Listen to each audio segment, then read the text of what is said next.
At a far north Dallas shopping center looking to get a major facelift, but some of those who live nearby are concerned, good way to put it, that a revamp here could turn into a traffic nightmare because the area is already very busy, they say. All new at 5 o'clock, our Amelia Magavro with the explanation. For decades, the Pepper Square Shopping Center has sat at this busy corner of Preston and Beltline in far north Dallas. But now, empty parking spaces and fewer tenants filled the retail center, a center that now could see some big changes. Dallas developer Henry S. Miller proposing these plans, adding more than 900 apartments, retail and restaurants, along with 2 acres of green space. Pepper Square certainly needs renovation. We're happy to see that.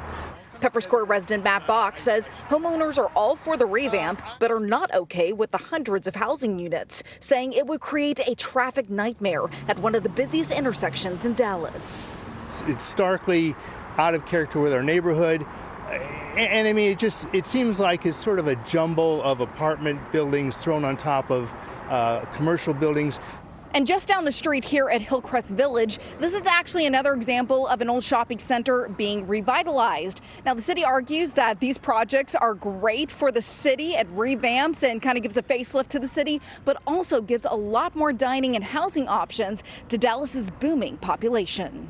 We've been attracting new people to the Metroplex area. So the question is, where do we want to place them? We spoke to a real estate associate professor at UTA who also lives around the Pepper Square area and admits the area is aging, but thinks these projects could be positive long term.